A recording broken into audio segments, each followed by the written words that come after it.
Hello and good afternoon, or actually, it's not afternoon because it's not 12 o'clock. Hello, everybody. Good morning. Welcome to a very special Double Barrel Gaming presents The Outer Worlds to Ask Me Anything. That's right, ladies and gentlemen. I am solo dolo today, and you're not getting just one stream, you're actually getting two 1 hour streams. To start off today's festivities, I am going to be talking about the Outer Worlds 2. Of course, this is going to be full, non spoilery conversation. I refuse to ruin it for anyone. I've been having a really good time with the Outer Worlds. And I just crossed the 40-hour mark in the game. No, I have not beaten it, and I'm probably not close, to be honest with you. I like to do everything, but we'll get into all of that. There's been a review. Well, there's been many reviews, but one specific review jumps off the page as giving it a 3 out of 5 stars. That is, of course, VGC, one of my favorite places to get news, and we're going to kind of talk about that. Again, listen, folks, I'm not here to move your opinion or towards what I think, which, of course, at the end of today's live stream, I will give you my official review. But, you know what's funny? Let me just welcome in everybody here. Shout out to Joe Dunmore, Crispy, Rambo, Fark Q in the chat. Why so serious?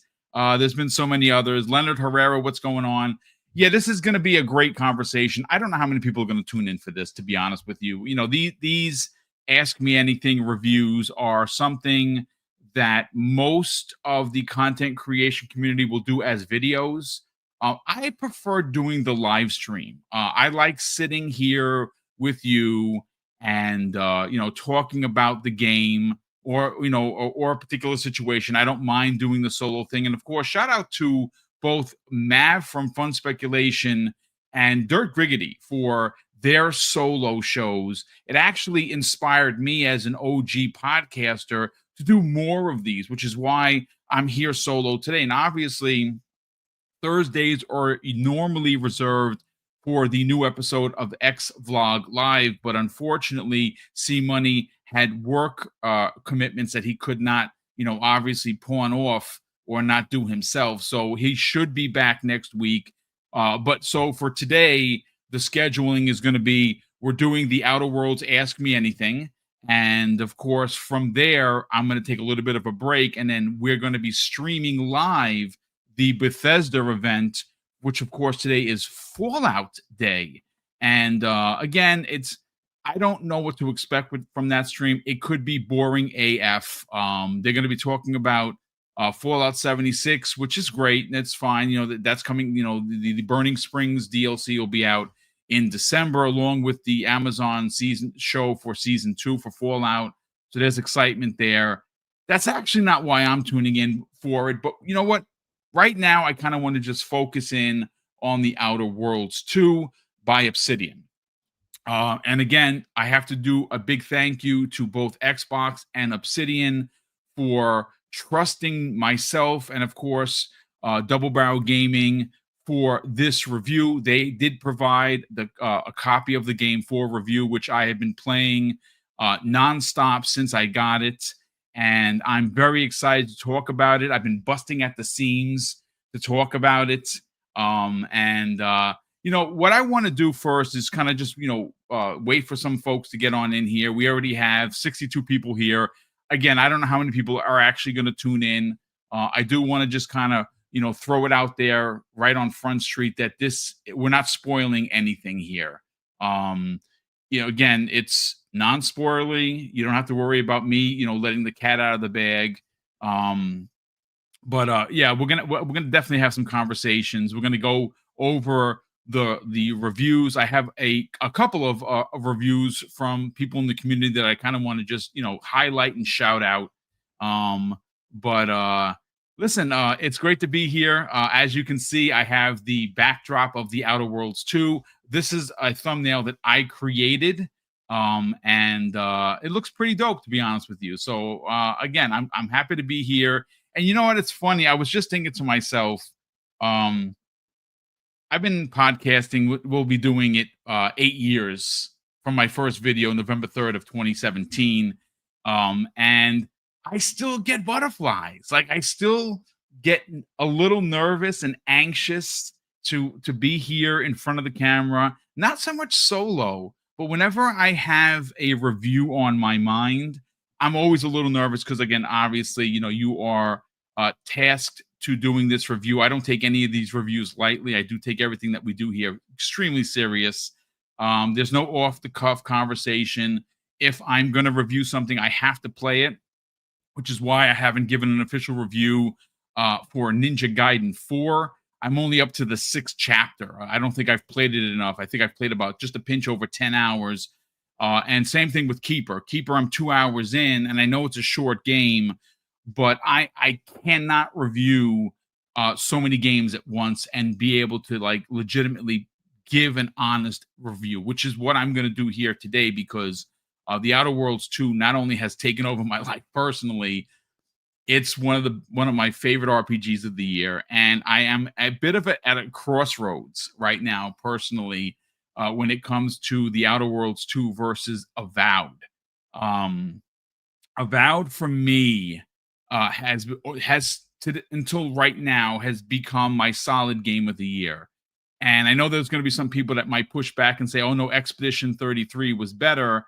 My problem is Expedition 33 got lost in the shuffle of so many games coming out, and I'm only 10 or 12 hours into that game. Sadly enough, it's a game that I'm not going to probably beat this year. It may be a year, it may be a game that I, next year get to, and even then I don't know. I know a lot of people, it's, on their high list, but for me, the two RPGs that I played like crazy was Avowed, which I absolutely adored, and now The Outer Worlds 2 steps in, and my God, what can I say about it? But you know what? Before we get into my personal thoughts, I want to just welcome everybody in here. We got a new channel member. So Lad, thank you so much for becoming a channel member. That is very kind of you. We definitely appreciate it. But yeah, Kingfish737 says, "Man, Obsidian has been cooking." Yeah, you know what? Before we start talking about reviews, can we give some flowers to Obsidian Entertainment? You go back to the announcement in 2018, which of course was that E3 where they were announced as one of the newly acquired studios. And if you just look, right, like I mean, as crazy good as Playground Games is, right? We know how good that they are with of course the Horizon series, and now next year we're going to get a chance to see what they've been cooking on with Fable. Fable looks amazing. So the same kind of year that Obsidian is having in 2025, Playground Games is going to have in 2026, which is amazing. But focusing on Obsidian Entertainment, they are cooking Kingfish. There's absolutely no doubt about it. By the end of the year, this studio is going to have produced Avowed, which is an open world RPG set in the Pillars of Eternity universe that I've never played before. So again, for me, it was very exciting because I had no connection to Pillars, and now I do. A sequel to a game in the Outer Worlds, now with Outer Worlds 2, and right smack in the middle of that was Grounded 2. Now, granted, for me, Grounded 2 really doesn't move the needle because it's not a game that, I've tried it. It's okay. The game is gorgeous. The second one is leaps and bounds better than the original, but it's for a lot of other people that it's not for me. And I always say that not every game is for every gamer. That I really do mean that. So because it's not for me doesn't make it a bad game. It's just not for me. But when you just take a step back and you look at what Obsidian as a studio has done in 2025, it's pretty epic. Again, they start out the year with Avowed. They bookend it at the end of the year with the Outer Worlds, and right smack in the middle is Grounded 2, all highly reviewed games. Now, granted, there were some not so great reviews for the Outer Worlds, and everyone's entitled to their opinion. But I am going to specifically break down the review from VGC, and there's a reason for it. It's not because I'm trying to pile on the rabbit of the author. No, that's not what we're going to do here. I think the way the review was written, because I've read it twice, was not an opinion based on the game. The game, sure, of course, there's instances in his review that discuss the game, but there's a lot of outside interference and thoughts that I think kind of skew what he was trying to do. But we will definitely get into it. And of course, yeah, Leonard, you're absolutely right. There was Oblivion. Again, that was a remake. And I think some other remakes are coming potentially at the end of today in the form of maybe Fallout 3 remake. But let me thank Clobriel once again. Clobriel, if you don't know, is an amazing poster on Twitter, or X, if you like to call it that. And he put out the listing of the reviews so far. Now, granted, Open Critic, I don't have. This was, when was this posted? When did Clobriel post this?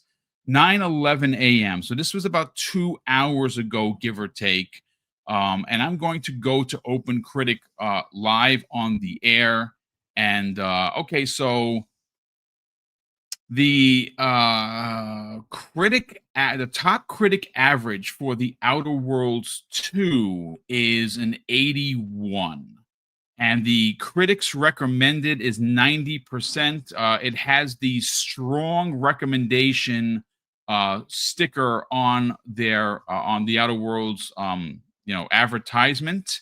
So I mean, again, it's one of those things where I'll say this. I don't think that you need to have played the first one outside. I saw Paris's review, and I think Paris actually said this specifically, that you didn't need to actually play the original. What the original does is kind of just give you a backstory or more of understanding to the different factions that are in the game. So, before we get into my personal thoughts, before we get into some of the personal thoughts of the community, and that more specifically that VGC review, I want to read some of the reviews here, live on the air. But of course, just want to welcome everybody. Hopefully, you get a chance to play early. Early access starts tomorrow. Early access is available through the $30 upgrade on Xbox Game Pass, or of course buying the deluxe edition if you want. Game on Jesse, I am going to get into that, brother. He's asking, is the third person mode good? You know what I'm going to start doing is I'm going to start collecting questions. So folks, if you do have questions, drop them here, and I will answer them live on the air when we get to the Ask Me Anything section of it. I will not answer any questions for my review until, of course, at the end of today's show.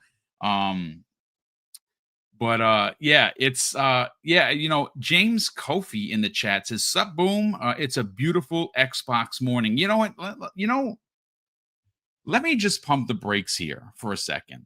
You know that I'm Mr. Positivity. I love being a happy gamer. I love being positive. Now, granted, if there is room for smoke, and it doesn't matter who it is, if it's Xbox, they get the smoke. But the thing that I have noticed, and I know that I'm kind of going off the road over here with what I'm about to say, is the last couple of days there has been a forced negative narrative on Xbox. And this is just going to be a small quip, folks. So don't worry. I'm not going to, derail the entire podcast with this. But I had to say it. I have to say it because, there's a story that has been confirmed by the great Jez Corden of Windows Central regarding Amy Hood's pressure for Xbox to hit a 30% margin of profit. That's going to be very difficult for Xbox, but it's whether they get there or not is irrelevant to me. I'm not making any money on it. I just care about the games, and so should you. That's a story that is being used as negative fodder. And you know what? It's not the greatest of stories, and it's just internal gaming, publisher politics, which suck. But yesterday, the running narrative in games media and games and the gaming community was the price of the dev kits. In all of my years as a podcaster, ladies and gentlemen, and I've been doing this now almost 8 years, I cannot recall a singular time in my entire 8 long years of doing YouTube when the lead story of the day, the negative lead story of the day, was about the price of development kits, which, if you are approved by ID at Xbox, you get 2 kits to use for free. That was a particular point that was left out. Now, of course, if you are a bigger studio and you need more kits for headroom in order to make your AAA bomb game, you have to pay for these kits. This is standard fare, ladies and gentlemen. This is the business of gaming. I don't understand how this became a story, and why would I even talk about it. Well, because I'm a positive gamer and because I like to bring light to the darkness on every turn, I just want to focus from last Thursday to what's happening tomorrow, right? So it's going to be a total of an 8-day span, right? And walk with me on this, folks. This is why I think there is Xbox tax.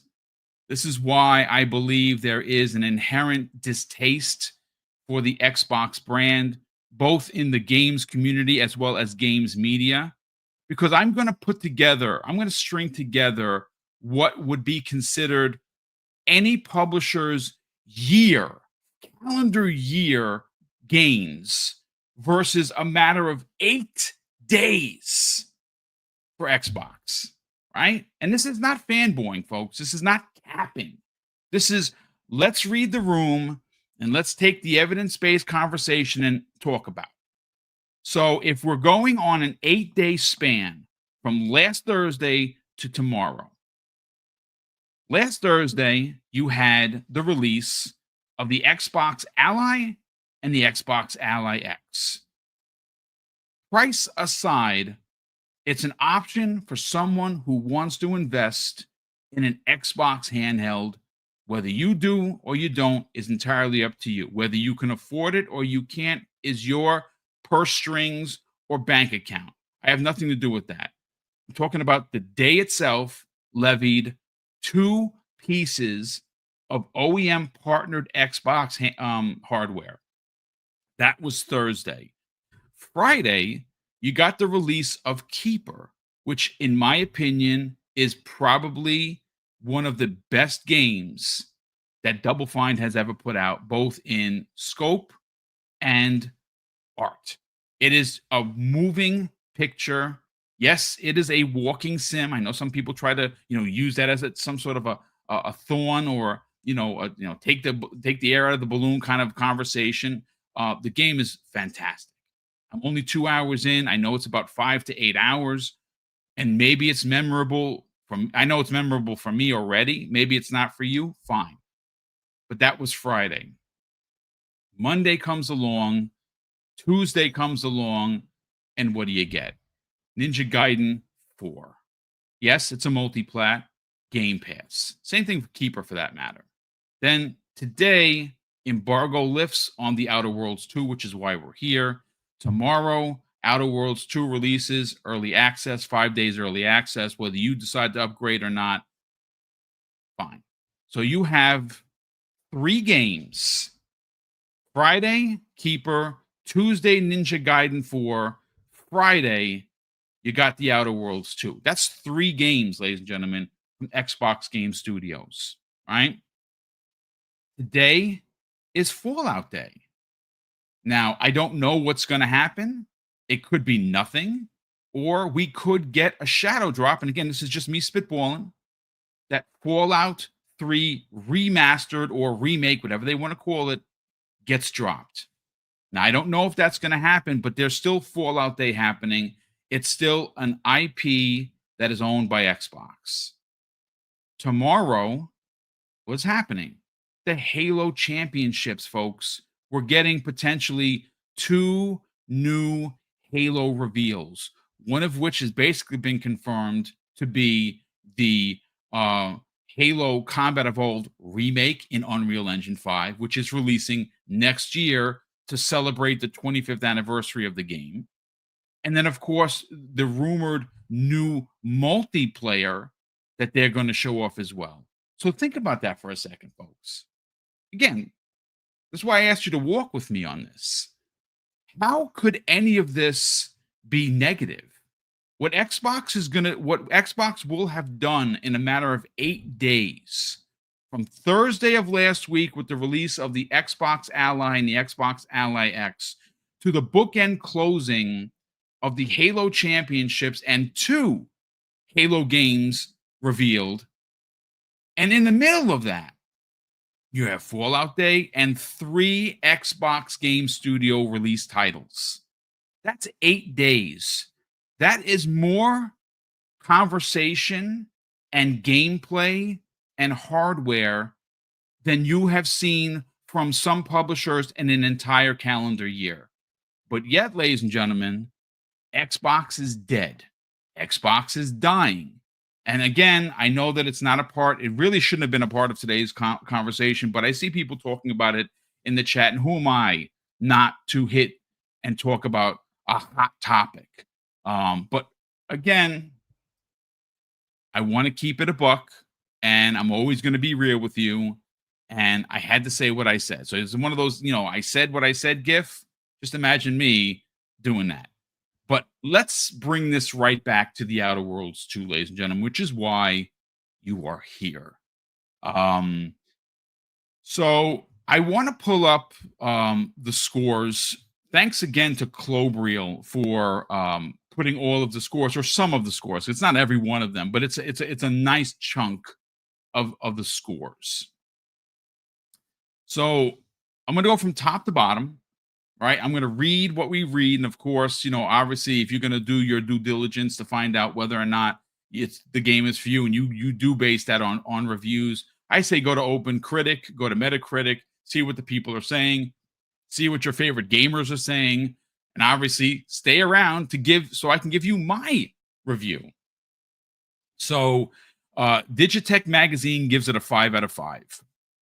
Saving Content also 5 out of 5, which is a perfect score.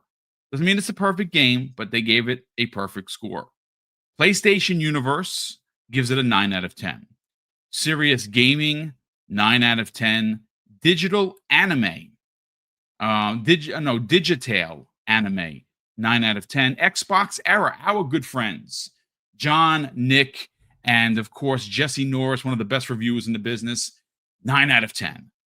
Metro Game Central gives it a 9 out of 10. Eurogamer, 8 out of 10. Not a bad score. Game Retractor UK, 8 out of 10. GameSpot, 8 out of 10. IGN gives it an 8 out of 10. Too Much Gaming gives it a 4 out of 5. Tech Raptor, which I've never heard of, 7.5 out of 10. Just Play It, 7.5 out of 10. We have a Monster Vine, who I've never heard of, gives it a 3.5 out of 5. The Beta Network gives it a 7 out of 10. And the lowest score on this list, and then there might be others, ladies and gentlemen, VGC, Video Games Chronicle, gives it a 3 out of 5. Now, I just saw, let's see, Look at Me, the Broke Boy. And he drops a very generous $2 super chat. And he says that VGC review is bull, review of the game, not the company. And I'm glad that you bring that up, because that's exactly where we're going to focus our attention. Now, granted, folks, look, I am not going to tell a reviewer how to review their game. But if we are reviewing the game for the game, then that's what it should be. So the VGC review is it's titled The Outer Worlds 2 Review. Obsidian's sequel does little to stand out in the RPG genre. Now, if the game failed to deliver in the RPG genre, I would tell you that it did. If the game was a copy and paste of the original, then of course that would be worth a failing review. I'm here to tell you that is not, in fact, the case at all. Where I have a major problem with this review is this block, which I'm going to read verbatim. The author, and you know something, let me just pull up the author. Let me do that, folks. Give me just 1 second, and I want to get it. I want to give credit where credit is due, even though I disagree, and I will include this review in the show notes for fairness. Now, this is he is the game. Let's see, who wrote this? Okay, so it was posted today, this morning at 9 a.m. It was, of course, written by Diego Argarello. And of course, that is of the videogameschronicles.com. So I want to just read the opening of this questionable review. And it says it's hard to classify a game like The Outer Worlds 2. Developer Obsidian is once again presenting the series as an RPG. On paper, it ticks enough boxes to earn the category. You gain experience, you level up, you upgrade your stats, gain perks, and get to pick between dialogue options that can change or turn into different outcomes. After hitting the end credits, however, I can't shake the feeling that my trip to the Arcadia Star system didn't leave much of an impact on me or vice versa. So I don't want to read too much into the review because I want to leave that for you. What I want to do is specifically read this block, which says to me, as a reader, not a podcaster, not someone capping for the company, I'm a gamer at my core. Yes. Do I do writing? Absolutely. Have I reviewed games? Well, I reviewed this one, but I'm not going to sugarcoat any review just because I got a review copy. That I don't work that way. And I think I have proven myself as someone that does give reviews. And when there is smoke to be had or there's criticism to be had, I will give it to you. Just like I will give you the few instances that I think need to be upgraded or adjusted in an update. We'll get into what I liked and what I didn't like about the Outer Worlds 2. But I want to specifically talk about this review because of this particular block and referring to exactly what Look at Me, the broke boy, is talking about. So Diego says in this review, that being said, my gripes with Obsidian's latest becomes more apparent when I wasn't pulling the trigger. For starters, the anti-capitalistic sentiment of the first game gains a different meaning in our current context. When you boot up the Outer Worlds 2 for the first time, Moon Man, which of course is the cover character, the not quite a virtual boy, a Volt Boy equivalent mascot tells you that any similarities to the real world dystopian corporate branded hellscapes are purely coincidental. The satire is there from the start. And this is where it gets a little, I think it crosses the line on real world corporate horseshit versus I'm here to review a video game. Listen to this, folks. Diego says in this other paragraph, however, in the modern world, it's impossible to divorce these rhetorics from the fact that Obsidian is an Xbox game studio under Microsoft, a company that has laid off workers and shuttered studios in recent times. Some of the quotes provided by Xbox spokespersons ring similar bells to the corporate talk that you can find in the Outer Worlds 2, such as saying redundancies were made to, quote, enhance our efficiency. Look, this is just my opinion, folks. And I'm not saying you should pile on Diego. He's a reviewer. I think his review is skewed. Okay. Yes, Microsoft as a corporation kind of sucks right now, right? They've raised prices. We just heard about the story with the pressure of Xbox having to deliver on 30% profitability. Yes, they've done some layoffs and it sucks. And I make no qualms on that. I think they can be a terrible corporation, like many corporations, where, I mean, there was just a story, I think it was yesterday, where Satya Nadella got paid for the 2025, the year of 2025, and he made, ladies and gentlemen, $96.5 million.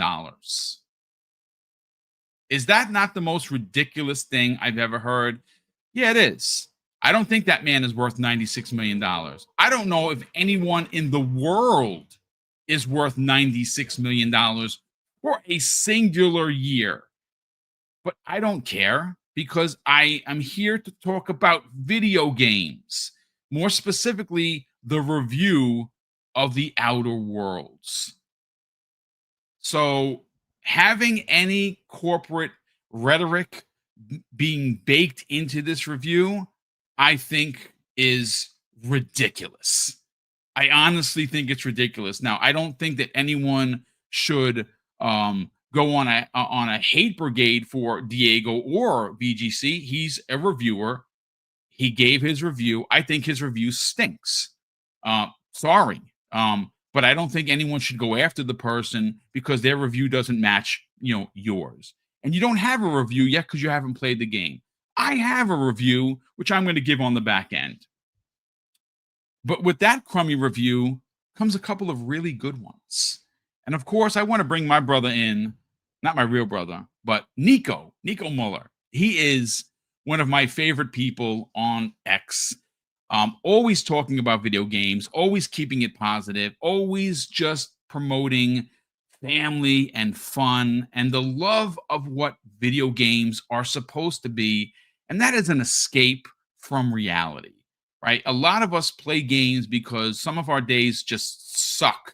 Your Wednesday was just terrible and you just want to sink yourself into your couch, onto your favorite, cushions or your pillows, and just play a game. Let the world just go and be as terrible as it is, but you are having a blast on whatever game you're playing. Well, Nico has his personal review, and he goes on to say this: a masterpiece that surprises its predecessor on all levels, a great reminder of why, folks, we love video games. He gives the story a 10 out of 10.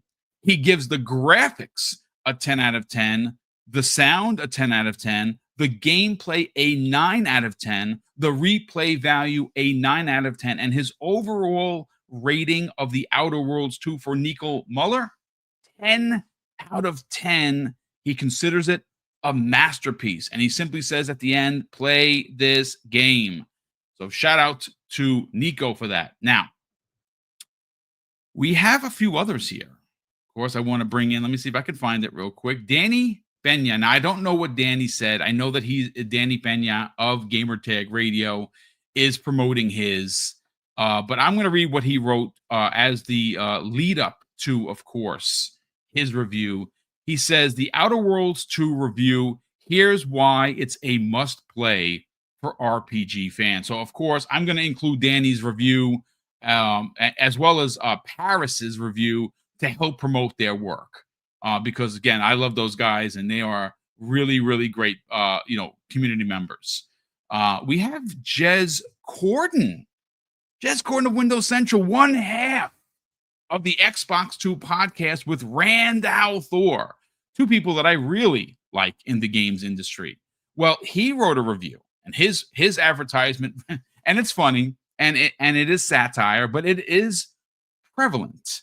He says The Outer Worlds 2, despite Amy Hood, is a 9 out of 10. I love that, Jez. So let me just give you some of this the skinny of what Jez Corden. Well, it's not actually Jez Corden that did the review. He's promoting the review. It was written by one of my favorite writers at windowscentrals.com. And of course, I will include this in the show notes. So if you want to read it, check it out. It was published 3 hours ago by Samuel Tolbert. I've talked about Samuel many, many times. I don't think Samuel even knows who I am, and that's fine, but I know who he is, and he's a damn good writer, and he works for Windows Central. He simply says, The Outer Worlds 2 is more of a great thing, with Obsidian doubling down on an RPG setup that worked wonders, now with better combat. So Samuel goes on to say, in his verdict, which is right up front, The Outer Worlds 2 doesn't reinvent the wheel, but delivers a more refined version of a formula that worked. Better exploration and combat buoy, a tight role-playing experience that feels crunchy and isn't afraid of cutting off branches depending on player skills. The overarching story is a bit more self-serious than its predecessor, but the numerous side quests still lean comedic. A few bugs aside, it's a game not to miss. So, I mean, look, folks, we are 37 minutes into it, and I think I've said, I've highlighted so many others. Well, now it's time to get into my personal review. And look, the first game was good. One of the things that stood out for me as a Mass Effect fan from The Outer Worlds 1 were the companion quests. So, of course, as interested as I was into, the corporations or the factions that you were either going to be fighting or siding with in The Outer Worlds 2, I really wanted to know about the crew. Now, I found everybody. My crew is full. The ship is full. There isn't anybody that I'm missing. Can you miss people? Yeah, well, I guess maybe. Because a lot of the people that I found by exploring. But I would imagine at some point you might have gotten there. I like open RPGs, like games like Avowed, games like The Outer Worlds 2, are games that I really, as a open world RPG fan, just make me smile from ear to ear. And I gotta tell you, The Outer Worlds 2 delivers on everything I could want from an Obsidian Entertainment produced game. I found very few things wrong. When I do my review, I will give you the checks for what I loved, and there are only a few like things I didn't like that need to be addressed. Maybe they get addressed by an update. But getting back to the story at hand, getting back to the side quests and the companion quests, there are missions everywhere. If you are someone that likes to explore, like me and Umbra, if you're listening, this is the game that's going to be for me and Umbra. Have a very mirrored play style when it comes to these open world games. He is going to get lost in this, and I say this all the time, and I always look to my right. This game will point you in a direction, and it will tell you to go here, and it's very easy to do. If there's a mission that you want, you highlight it. It pops up on the map. It gives you how far you are away from it. You can go to your map. You can, if you find enough, fast travel points, you can get there quicker. Or like me, you can go on foot. And this is where the fun begins. This is where you start finding encampments, bad guys, cultists, pirates, it's all kinds of um search and destroy type of situations. You come into a, like for instance, if you piss off a particular faction and you go onto their property, you will be considered trespassing. And of course, you can sneak. There is this weapon that they give you from the beginning of the game that melts people to a pile of goo, and that is your stealth killing. Now you can, of course, there's melee in the game. I didn't use most of it. I did find a shotgun hammer that was pretty cool and hilarious. When you killed somebody, their body went flying. But this uh, stealth handheld device that turns people into goo is fantastic. And when you come up behind somebody, it'll tell you whether or not you can actually damage them or just completely one shot kill them. And they don't make any sounds, and they're just a pile of goo. It is freaking hilarious. Um so Brothers Grimm says it's the ex-cop boom is looking in every corner. Yes, that is absolutely correct. I don't know if me being a police officer is why I like to look at every corner, but I like to loot. And let me just say this.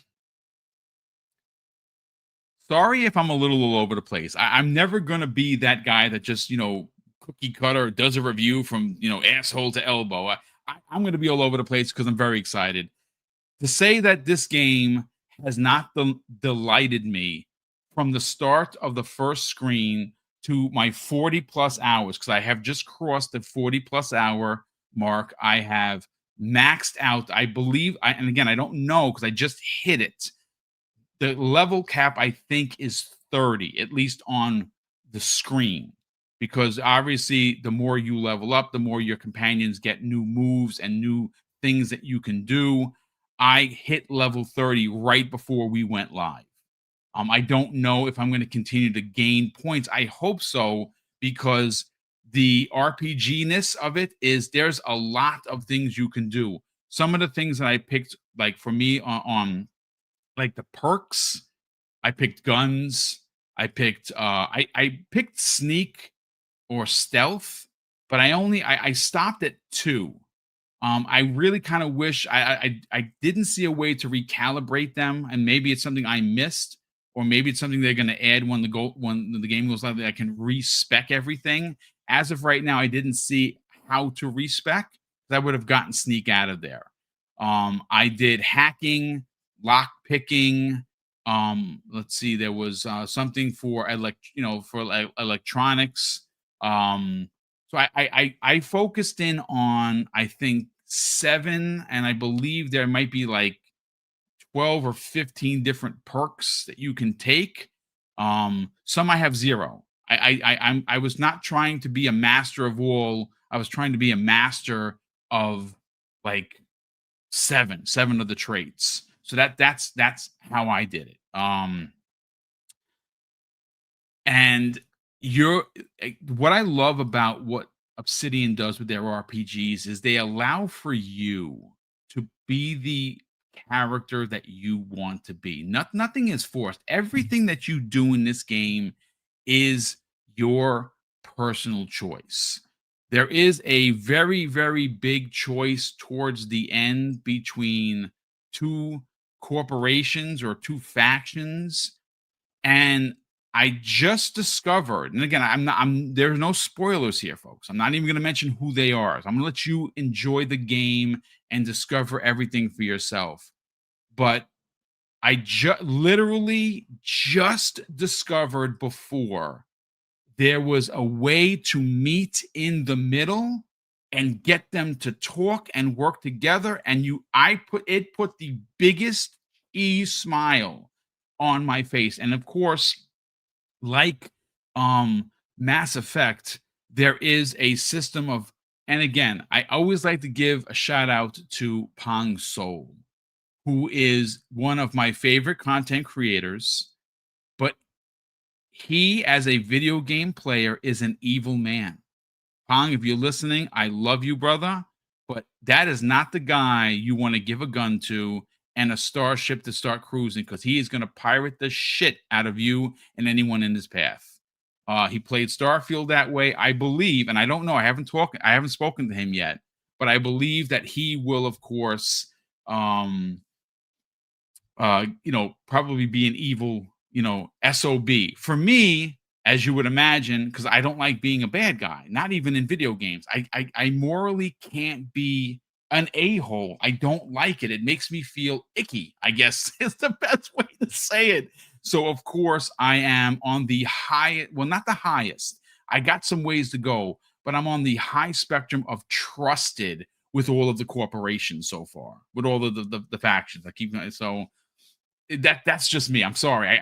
I'm a nerd. I'm a good guy. I am a goody two shoes. I'm Captain America. I'm all of that. I can't be a bad guy. Every conversation where it was, we can murder them or we can hash this out with all of my crew. And again, folks, I don't want to um spoil anything. I'm not going to give you the whole cruise list. I'm not going to tell you. I found everybody. There is one particular crew member that if you're a fan of Judge Dredd, you are going to love this crewmate, because the conversations are so static and so to the point. There were a couple of times I just laughed out loud on his dialogue. It was great. Hey, the legendary Yobi, salute to you, kind sir. Great to see you in here. Again, apologies that I'm not, welcoming everybody like I normally do. It's because I'm solo, so it's a little hard to do. But you know what? I should have been writing down the questions. I'm terrible. Someone actually just asked a bunch of questions. So one of the original questions, and I am so sorry if I forgot the name. Throw your name back in here right now so I can at least give you credit. Asked about the third person mode. So, as you know, I played Avowed from and again, just again, walk with me on this, folks. How I had played Avowed that released at the beginning of the year was from a first person magician or magic, like using magic point of view.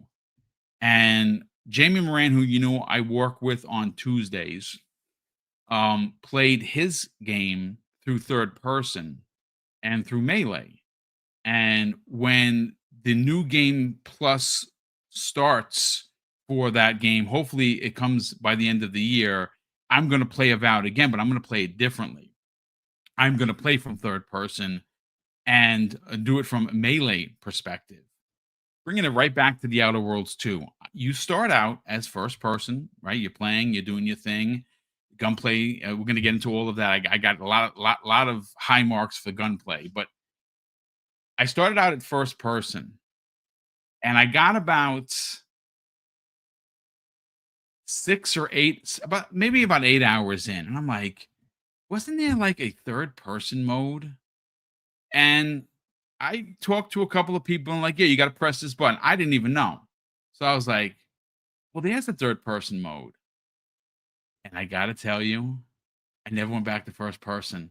The third person mode is so dope. It is so good.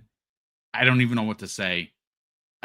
I'm even more excited now to go back to Avowed, because now I'm playing. I want to say maybe about, I have 30 plus hours playing this game in third person, and it's fantastic. I absolutely cannot go back to first person. I tried, and I'm like, oh no, I don't like it. I got to go back to third person.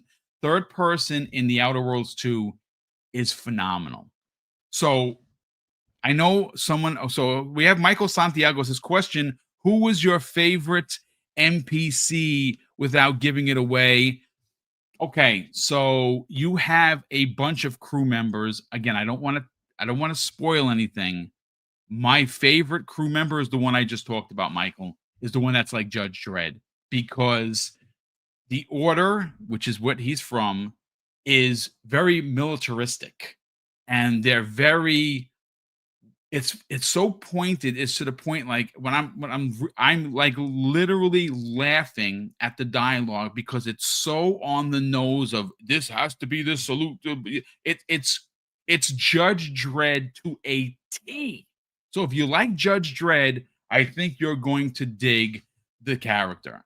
Again, I don't even want to give the names. I really kind of just want to give you my points because I want you to enjoy finding these crew members and learn their backstories for yourself. I don't want to ruin anything.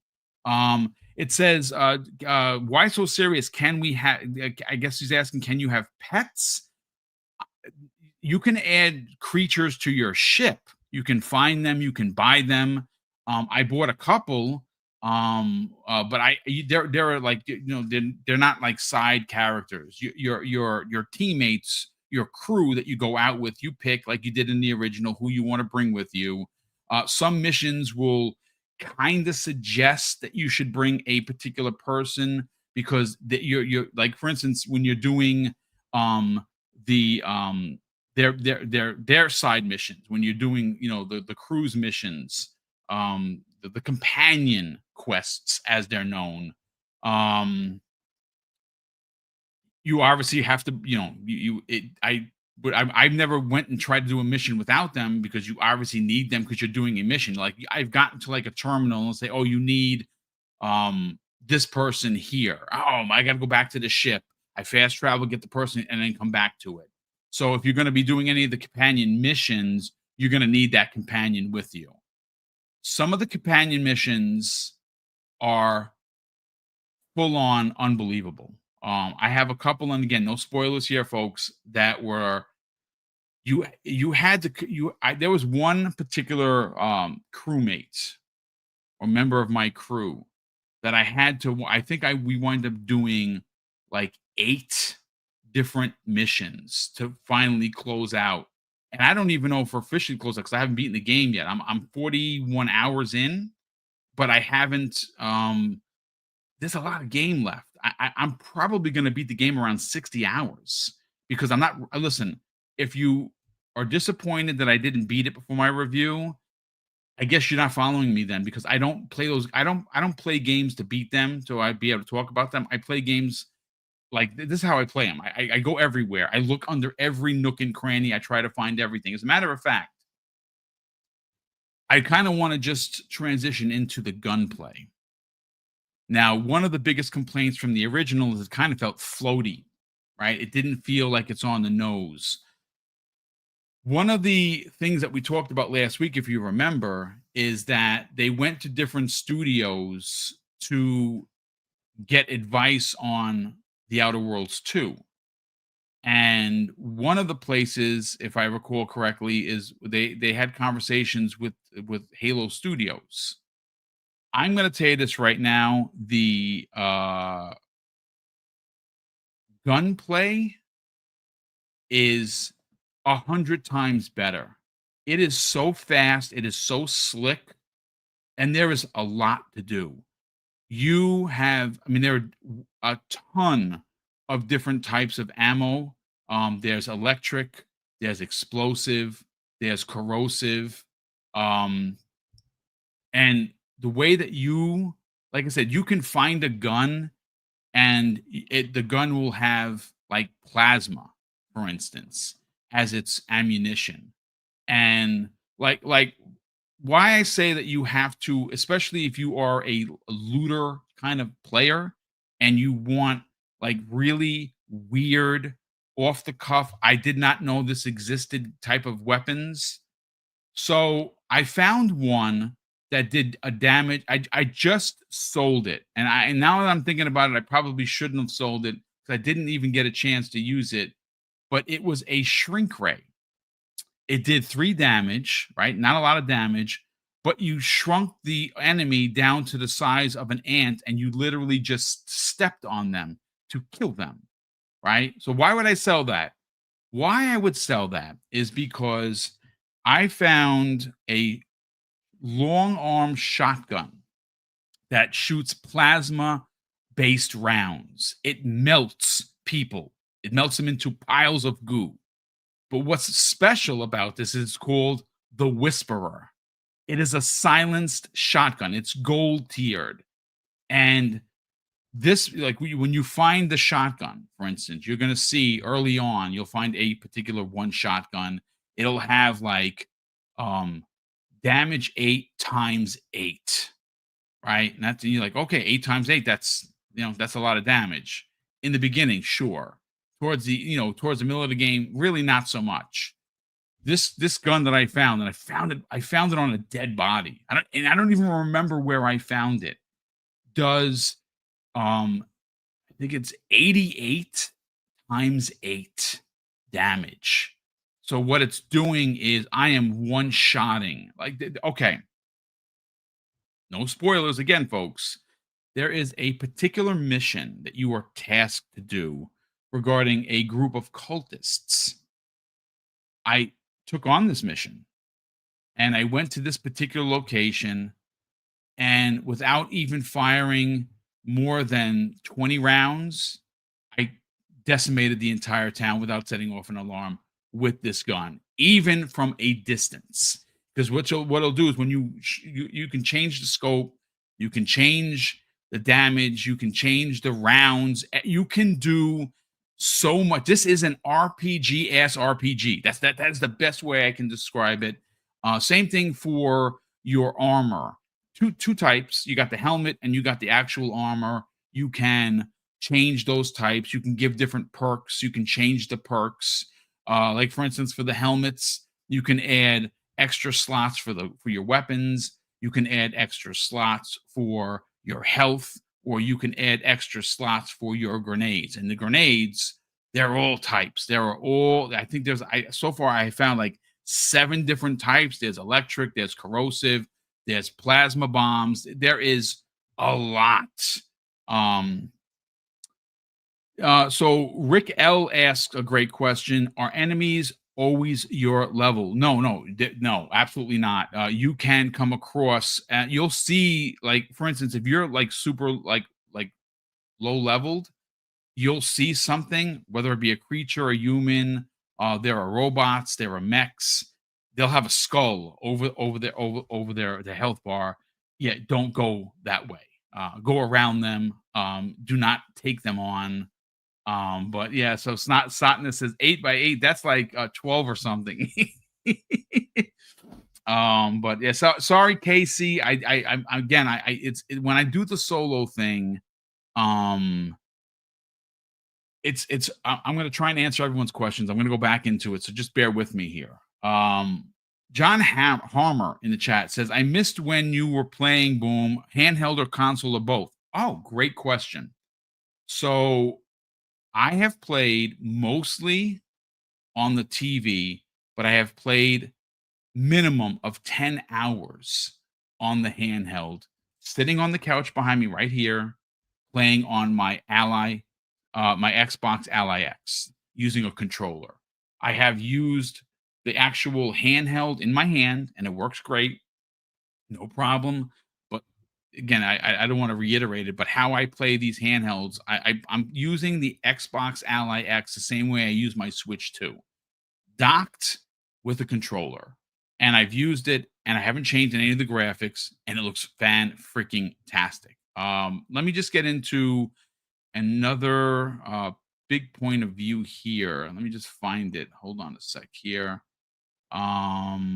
This is from Clobriel. So I don't know if anyone asked about the frame rates, the FPS. So I'm gonna break that down. But yeah, the gunplay, ladies and gentlemen, is so much better than the original.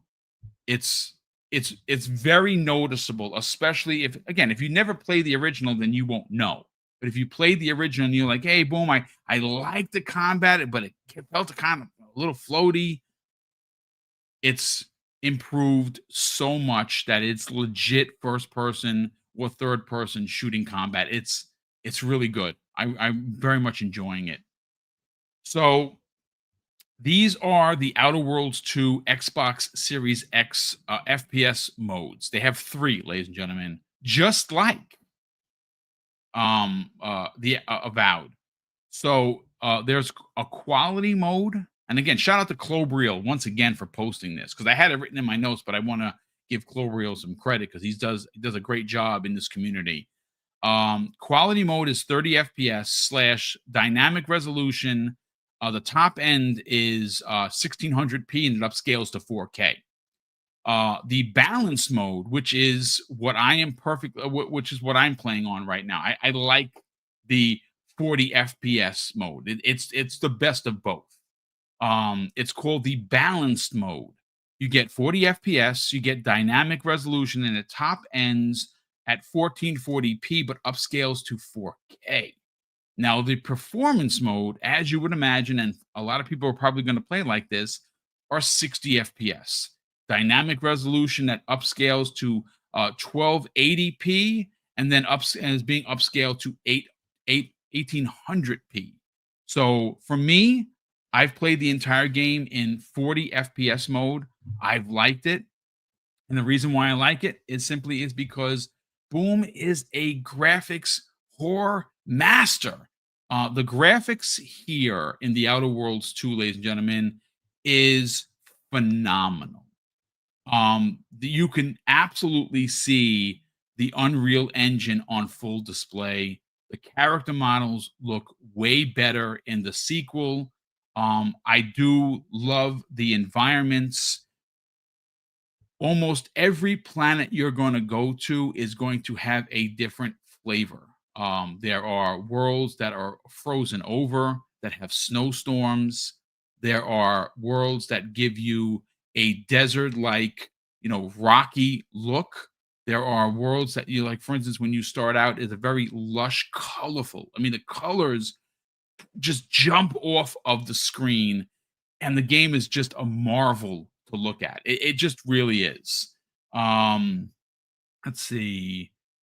So Danaros has confirmed that yes, it's 79 gigabytes. Yes, I believe it actually might be more, but I thought it might have been more. I thought it was 86, but he's saying 79. It's a big game. It's a very big game. Let's see. Let me see. I'm just looking for some questions here. See, so Wilfrey Rosario says IGN didn't even play 5 hours. I mean, look, I'm gonna be honest with you. That's why I didn't give you guys a review of Ninja Gaiden. I thought it would be unfair. I only put 10 hours into Ninja Gaiden. I put forward. I feel comfortable sitting in front of you right now, and we just crossed an hour, which I didn't realize we were here that long. That you got to put the time in. I don't think you can play a game for 5 hours and give an honest review. I don't. I don't think I could have given you an honest review of Ninja Gaiden at 10 hours. Here, 40 plus hours, I can give an honest review, which I'm going to give you in a little bit. Let's see. So KC asks another question: can you choose the personality of your companion? No, your companions have their own beliefs. They have their own opinions. You can piss them off. If you do something like murder a bunch of people, it's not as bad as like Sarah. Oh my God, like she ran out on me when I killed that person in the cockpit that I thought was a bad guy and it was actually a good guy. But there's definitely some pearl clutching with some of your companions. Some of your companions are straight up psychotic. And what you do as a leader, as the commander, is sometimes you gotta bring people up, and sometimes you gotta talk people off an edge. And I really loved that part of the choices.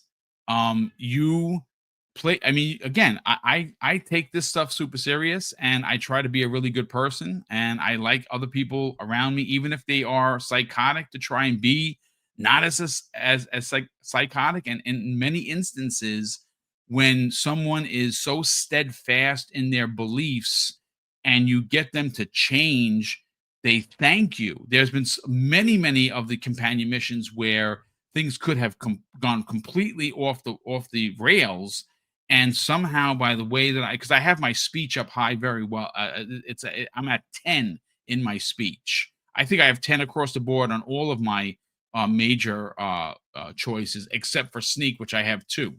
Um, but yeah, you again, the attitude or the conviction of the characters that you are with depend really have a lot to do with how you conduct yourself. So if you are an a-hole, you're going to have some people in your party that aren't going to be down with that. I haven't had those. I haven't had an opportunity to somebody like, hey, I'm leaving the party because you're this.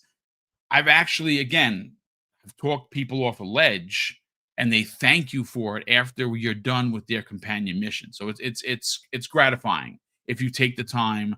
Um, all of the conversation is voiced. So every conversation you're having, the only reading you're going to do is like on um, these digit cassettes that you find that some of them are voiced where they'll you'll find a recording and that's voiced, but most of like the terminals are not. um you let's see let me see if there's any other questions here. So Thanaros asks a great question. He says, does it actually feel like space travel this time? Well, you're not flying around the universe. What happens is in your ship, you go to the controls, and a map pops up. And depending on where your next mission is, or you can explore places. There'll be planets that will come into the screen when you get to those particular planets that need your assistance, or you have missions on these planets.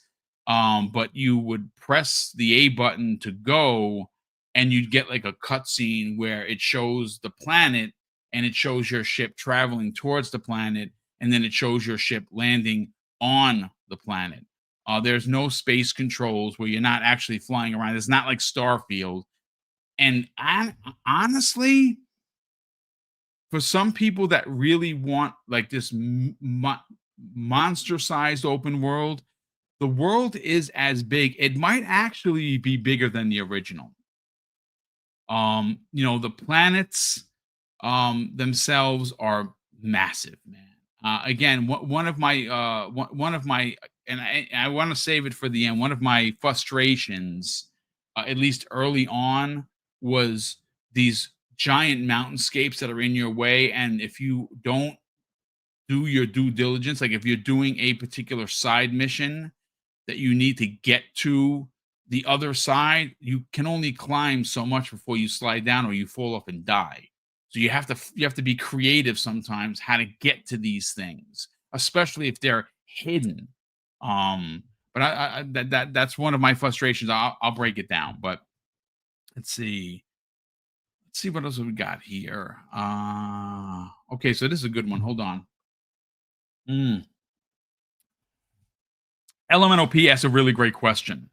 He says, "Boom, tell us about the art style. I'm an art geek." Yep. Well, this game is for you then. Um, the game is stunning to look at. I don't think I have found myself in a scene that did not just scream, "Look at me." And again, these planets, there are a lot of them. I think there are about, let's see, how many locations have I found so far? I want to say about 9 different locations that I can travel to. It might be 10. I'm just going on based on memory because that I don't have actually in my notes. But everything is different.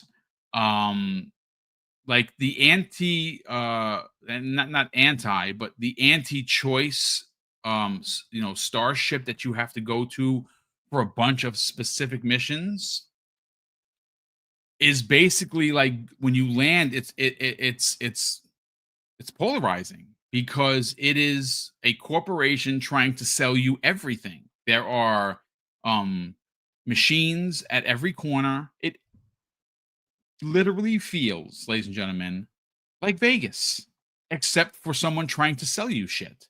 Like there are vending machines with flashing lights on every 5 feet that you walk. It's bombastic and big. Lights, lots of lights, lots of noise in the background. You have announcements. Hey, this is for sale. Come over here. You have people yelling at you, NPCs. Hey, come buy my wares. A weapon shop. This, that. It's polarizing, but the art direction is phenomenal. Now, one of the planets I found a couple of days ago, I really wish there was a winter planet. There is, and it is lots of white. Like just the place just feels cold. But it's a war zone. So there was a particular entrenchment that went on for a really long time. And when I got there, everybody was dead. So I was like, what are we doing here? And everywhere there's bodies. So of course, I'm a looter. I looted everything. Everything that wasn't nailed down was in the pocket. I have not come across an opportunity. I don't think there is. You can't get over encumbered. That has not happened to me. There are about, I don't want to say about 30, maybe it's about 20 or 25 spaces for where you keep your guns and your armor. I haven't been maxed out yet. Now I sell a lot of stuff because money is you need money. But yeah, I have not been over encumbered. I have not had a problem with having too many guns. If I have too many of the same, I just sell everything. So I'm constantly going back and to the anti-choice machines and selling them. I Word of advice, folks: um, don't sell your junk unless it's jewelry. Don't sell everything because obviously you pick up a lot of organic stuff. All of that is used in making weapon mods and ammo and inhalers for your health. So yeah, there's a lot of crafting in this game. It's not to the point where it's overwhelming. I think you're going to find it fun because, again, depending on what you personally do, let me just say this: if you're going to play this game by the numbers, where you're going to go, you're going to start, you're going to get to a middle, you're going to finish, I think it's going to be a really good game for you. I really think you're going to enjoy yourself. The graphics, the control, the sound, the story, I think is really good. You're going to have a really good time.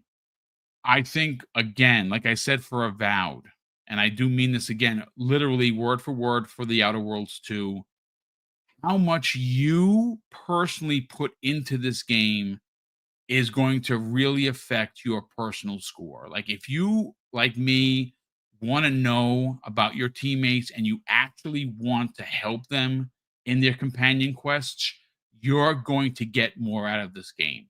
If you are someone that likes looking around every corner, yes, you can get some really powerful weapons by just following color by numbers. But when you start looking around corners, when you start going places where they tell you shouldn't go, that's when you start to find the really insane weapons. And I told you it's called the Whisperer. It's a shotgun, a long arm shotgun that shoots plasma rounds and just basically melts anybody in my path. It is phenomenal. Um, and of course, depending on what rounds you use, are another part. Spend time learning the enemies. If you're fighting against mechs, you don't want to use corrosive. You could, but it doesn't damage them as much. Plasma does damage, but not as much. Use electric rounds, and you tear through them. And as a matter of fact, some of the bigger mechs that you fight, they're shooting like rocket launchers at you. If you can hit them a couple of times, it'll stun them, and then you can go crazy with your, because I have rounds of every ilk. I make rounds, and I keep everything. Um, there is melee combat, like I told you in the beginning. There is I mean, there are swords, there are knives, there are hammers. I found a hammer that was a shotgun. It used shotgun ammo, and every time you hit somebody, it hit them with a shotgun blast. It was pretty dope. And when you kill them, their bodies went flying. It was hilarious. Um, Roberto Martinez says, "Good afternoon, Boom. What game engine is being used? It was the Unreal Engine 5 that was used for this, and it was used for great degree. Again, this is leaps and bounds better than its original. That's my thoughts on it. But folks, listen, we're a buck 15 into it. I got to come back here at 1 o'clock. So I'm gonna give you my review score. I'm gonna give you what I loved about the game, what I didn't, what I think needs some addressing. I'll give you those two things first, and then I'll give you my score. So um, a big thank you to everyone that's here. Let me just make sure I'm caught up on super chats. So yeah, we got a new member. So Lad, thank you so much for becoming a member, and of course, thank you to Look at Me, the broke boy, for the original $2 super chat. We super appreciate that. But let's get into the review score from myself, and of course, we're going to put out a post later on giving what Double Barrel Gaming, which is us, our score. I'll start off what I didn't like about the game. So when you come across dead bodies or things that you have to investigate, or you make a kill and you're going to go pick up their guns or their ammo or their armor or whatever. And again, these are just small little, they're two small little nitpicks that I don't think really hurt the game, but I think can be addressed. Well, at least one of them can be addressed. When you go to pick up the guns, it doesn't always register when like when you come across and you're aiming at the pickup at a dead body, right? Usually when the reticle is on it is when you would get the prompt to press X to pick up whatever it is. It'll tell you, the person can have like 6 things on there. You just completely press the X, or you can hold X to pick up everything. It's very standard fare. The issue, or I guess it's more of like an annoyance, is sometimes when you're picking up a singular item like a weapon, you kind of got to move the reticle just a little bit past it for it to register. Again, it's a little nitpick. I think that could be fixed with an update, and there might be a day one patch. I have messaged Obsidian about it. I did have one small hiccup regarding going to using an elevator. And so and this is a pro tip. I think it's going to do everyone good, even though it's part of the review. You're going to come across elevators, you're going to come across areas that you are going to have to get to, right? And they don't really prompt you to this. I had to figure this out myself. Normally, with anything that you're going to make a choice, you press X. You're going to come across a door or an elevator or a next area you have to go to, and you're going to see that when you get to it, it's going to say use the X, and it's going to say 1 second. What they're telling you to do is hold down X, and you're going to see the reticle. You're going to hear it turn, and the reticle turns all the way, and then you go to the area. I didn't know that at first. I'm like, why isn't this going? Why can't I get the elevator to go?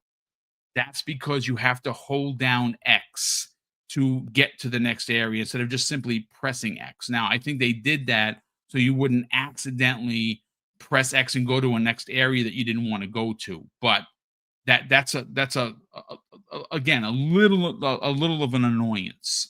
I mean, those are the only two. The only other thing that was a bit frustrating for me in the beginning was when I would I would load up on the side missions, or there are there'd be a few of them. Some of them would be for the main, that like they break down really well what's the main mission, what's the companion mission, what's the side mission. And there's another one where if you overhear someone talking, if you eavesdrop on someone's talking and you pick it up, that you can find missions that way as well. There are also bounty machines that you can go up to, and you can check to see if there's a bounty on you and pay a fine if you piss one of the factions off, or you can pick up a bounty and go hunt that bounty and go back to this machine and it'll give you credits. But one of the small annoyances for me in the beginning, at least on the first planet, were there were a lot of like really high mountains, and they'll show you on the map where you have to go, or they'll give you the distance of how far you are from it. But when you get there, if you're following a straight path and there's no way to get around it, this is why sometimes you got to get super creative. Some missions you won't be able to get to until you do something else. And that was again, there was a point where I had to get to this one particular, because she kept like, one of my companions kept asking me, "Hey, when we're going to get to the mission?" And I thought that it wasn't timed, but she wanted to know, and I'm like, "Yeah, well, we'll get on it right now." And I couldn't get to it, or at least it was one of two things I had to do. I got to the first thing, I couldn't get to the second thing. I had to really think outside the box, and I took the long way around, and I found a back way to get into this area that I mean, it wasn't a glitch. Like, you literally could have found this way, and I wound up having to take the long way. So those are the small little instances of, I guess they're little annoyances. But now we're going to get to what I loved about the game. The game is big. It's bombastic. There's a lot to do. I don't think there's too much to do where you're overwhelmed as a player. Again, I do want to reiterate, the more you put into the Outer Worlds 2, the more that the Outer Worlds 2 is going to give back to you. I think that if you are an RPG fan, this is a game that you're going to want to play. If you are a fan of Fallout or any of the Bethesda joints, you're going to want to play this game. If you are a fan of Mass Effect and you are a fan of one of Obsidian's absolute, like, tip of spear great games in the um, Fallout New Vegas, the best way I can describe the Outer Worlds 2 is if you took the um, original and you took the Fallout New Vegas and they had a baby, this is what you would get. It has lots of flavor from Fallout New Vegas. It really does, and it of course is a sequel to the original. So I love the original. I loved the companion missions, just like Mass Effect. You get this in spades, folks. It delivers on the companion missions. One of the companions, which is one of your first ones, the robot. And again, I'm not going to give names. I just want you to go find the stuff for yourself. Is my least favorite of the crew. And I just started using her more to see if I can get more into her backstory, because she's an android, but she's my least favorite of the crew. Um, but take her on missions so she can help you and you can learn. But that's that. The companion missions are phenomenal. Some of them are really in depth. Like, you spend a lot of time and a lot of character grinding on some of these side missions. The level cap is currently at 30. And again, I don't know if I can continue to level up. I hope I can, but like, I got to level 30 and I'm 40 hours in. I'm not close to beating the game because there's a lot left to do. Um, the graphics, Unreal Engine 5 is on display in a great way here. You're gonna see from the minute you start the game, you're gonna be like, wow, it looks really good. The sound is phenomenal. I really love the tracks in the background. It's just this, again, the sound and the music score are just really good. I very much enjoyed it. How much different it is from the original, I don't know, because I played the original. I don't remember so much the sound, if you will, but the sound is really good, and so was the track playing in the background. Where Obsidian should get some real flowers, ladies and gentlemen, is from the gunplay. The gunplay is, when I tell you, leaps and bounds better than the original in every way, shape, or form. The amount of weaponry that you can find from something like a shrink ray to a rocket launcher that fires two rockets at a time out of a handgun. If you like guns, you're going to like this. There are multiple weapon types. There are multiple ammo types. There are some really well hidden special named weapons that you can find, like the Whisperer that I'm currently using. You'll know that they're special because they'll be gold tiered. Um, but yeah, so the gunplay is absolutely phenomenal. E Ranks asks, is it a direct sequel? It is and it's not. If you played the original, you're going to understand the factions better. But if you're someone that just are picking up the Outer Worlds 2, you don't need to play the Outer Worlds 1 to get the gist of it. I hope that makes sense. There's some context that I'm leaving out for specific reasons, but you don't need to have played the first one to enjoy the second one. I'll throw that right out there. Let's see. So we talked about sound, we talked about graphics, talked about gunplay. Control is great. I love the fact that they give you three flavors of visuals. There is a 30, a 40, and a 60. Like I said moments ago, I've played it on the 40. I like playing in the middle. You get the best of both worlds. It's fast enough for me, and the graphics are phenomenal. I played Avowed in 40 as well. Um, So so Legendary Yobi asks, so the ending of the Outer Worlds one isn't mentioned in this one. I don't want to say. Let's just say that.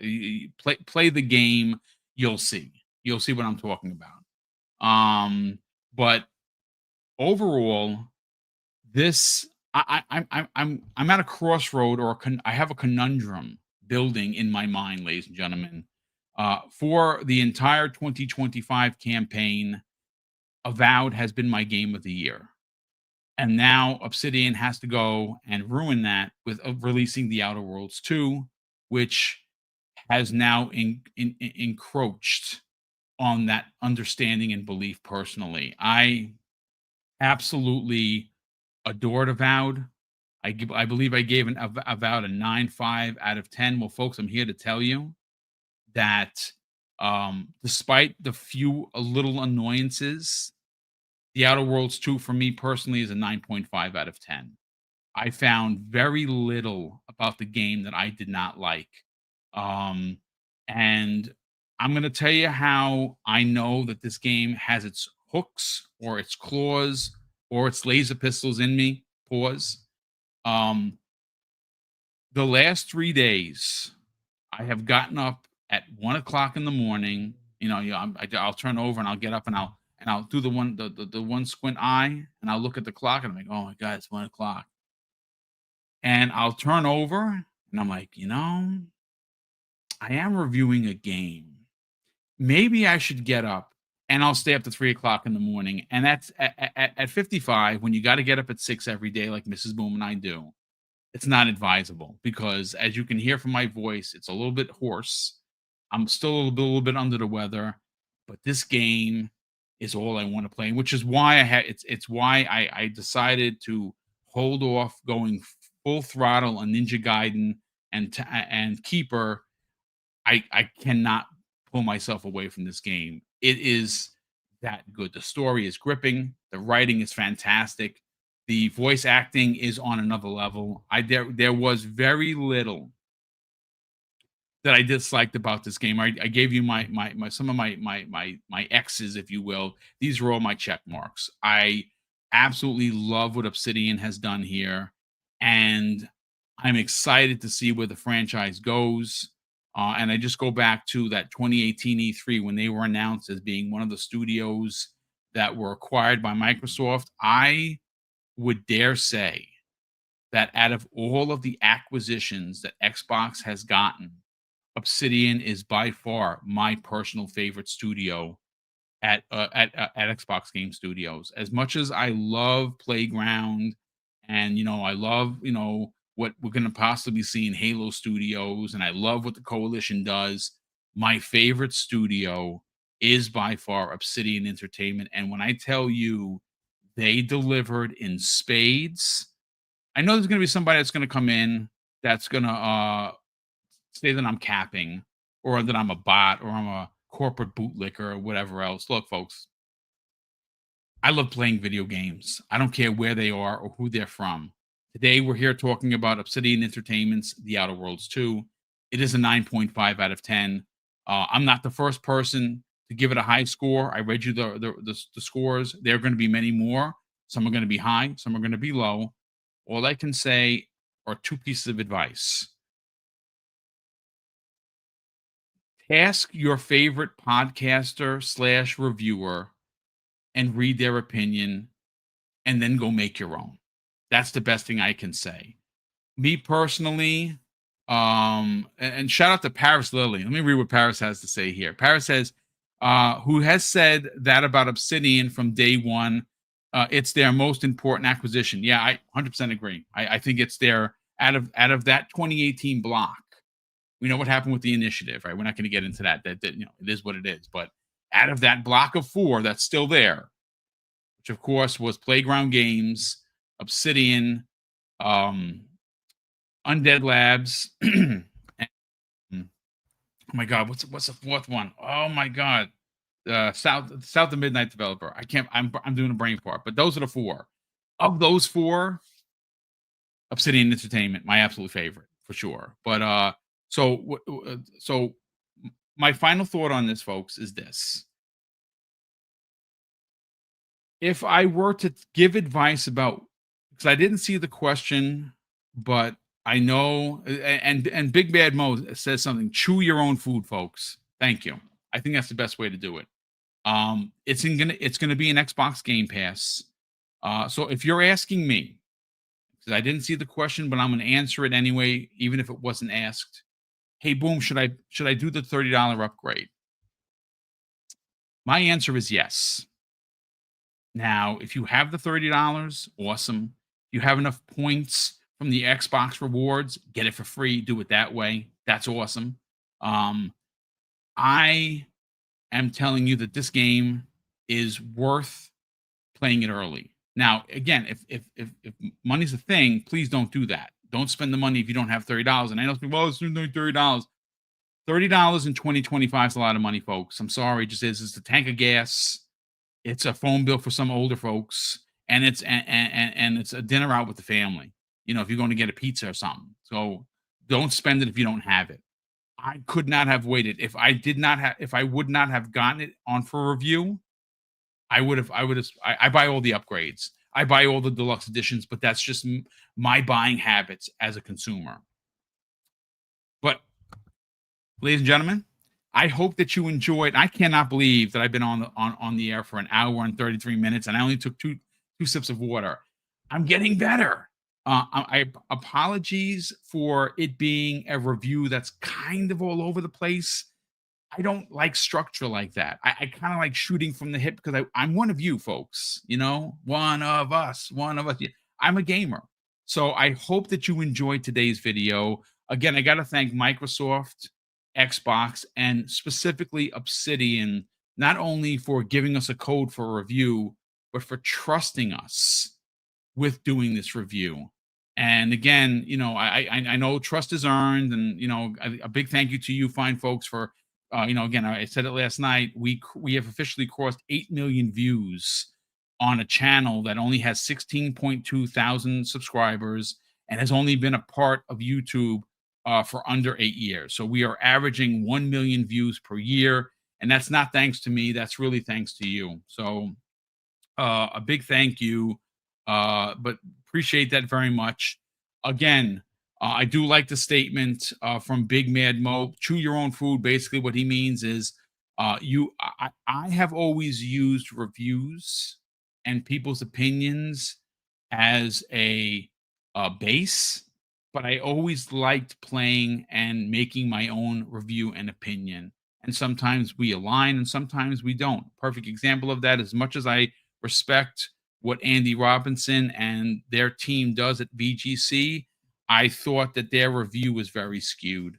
And I hated the fact that they brought in corporation politics of real world corporation politics into the review. It has no place there. You're not reviewing Microsoft as a corporation because, like many corporations, they just suck, right? They do things that are egregious and stuff that we don't agree with. But you're here to review a game. That's what the review should have been, and it wasn't, which is why I specifically pointed that out in the opening, and I told you what I said, and what I said was legitimate, my true feelings. But, ladies and gentlemen, that's going to do it for the very special show today. And Mrs. Boom and I are incredibly grateful for you taking the time out of your busy day to be here for the Outer Worlds to Ask Me Anything. Apologies if you did ask a question and I didn't answer it.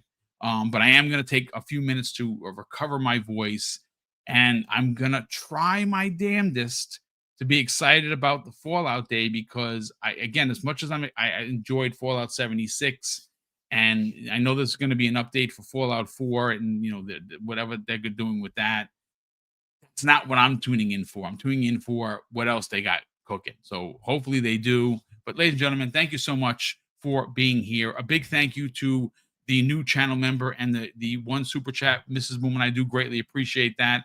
And of course, we're going to close the show with something that's incredibly important to me, folks. Hopefully one day it'll be important to you. And that's something that my dad taught us when we were kids. And he would say, Craig, treat others how you want to be treated. And also, it doesn't cost anything to be nice. You live by those rules, son. I can guarantee you're going to have an awesome day. So thank you very much for being here. And we'll see you on the next Double Barrel Gaming Presents. Take care, everyone. And we'll see you soon.